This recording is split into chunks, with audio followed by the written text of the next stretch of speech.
He was just an intern, young, hopeful, and eager to prove himself in a world that often overlooked people like him. When a visitor entered, struggling to communicate, he did something most would never expect. He signed, bridging silence with kindness. But what seemed like a small act of humanity was about to set off a chain of events no one in that building would ever forget, because the man watching closely wasn't just anyone. He was the CEO, and what he saw would force everyone to question how they truly view race, respect, and worth. What unfolded next will leave you speechless. For Jamal, life as an intern was a quiet rhythm of early mornings, endless tasks, and dreams bigger than the cubicle he sat in. He wasn't wealthy, he wasn't powerful, just a young black man working hard, hoping that one day someone would notice his effort. Most days he blended into the background, overlooked in the busy corporate world. But Jamal carried something rare with him: compassion, patience, and the ability to see people before their titles. The office that morning buzzed like any other, phones ringing, executives rushing past without a glance. To Jamal, it was another chance to learn, to prove himself. He had no idea that before the day was over, a single moment of kindness would put him under a spotlight he never asked for. A spotlight that would test not just him, but the values of everyone watching. The moment seemed ordinary at first. A visitor stepped through the revolving doors, a man moving slowly, uncertainly, his hands gesturing as if words couldn't find him. The receptionist looked confused. Colleagues exchanged awkward glances.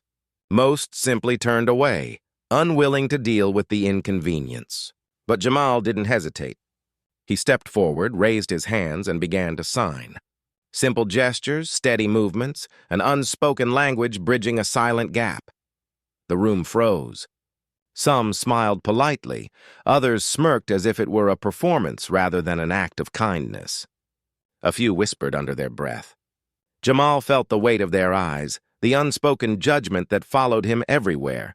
Too ambitious for an intern, too visible for someone they thought should remain invisible. But he kept going, guiding the visitor with patience. And for a moment the silence felt full of dignity, full of humanity. Then the shift came. A senior manager stepped into the lobby, her heels striking the floor like a gavel. Her eyes landed on Jamal, not with pride, but irritation. Why was he the one taking charge? Why wasn't he staying in his place? The look said more than words ever could. It was the kind of look black professionals learn to read early. The look that says, "You don't belong here no matter how capable you are." Still, Jamal ignored it.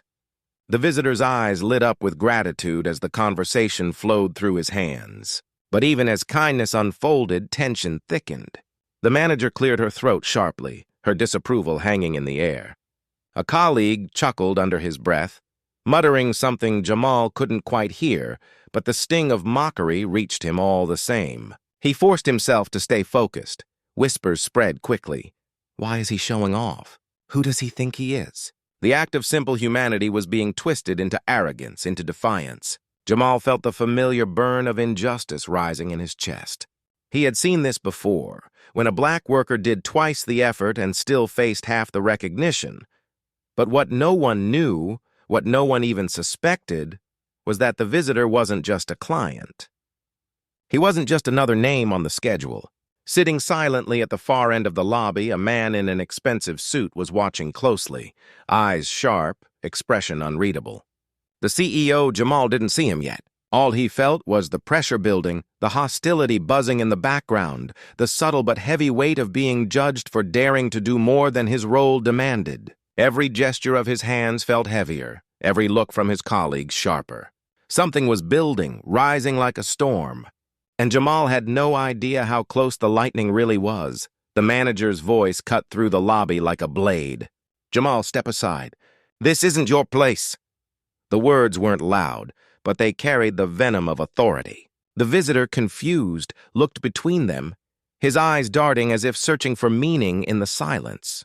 Jamal froze, shame flooding through him, not because he'd done wrong, but because every eye in the room now burned into him, judging, doubting, dismissing. Someone snickered. Another whispered. To them, his kindness had become audacity. His knowledge of sign language wasn't celebrated. It was mocked, twisted into proof that he didn't know his limits. Jamal's chest tightened as anger battled humiliation.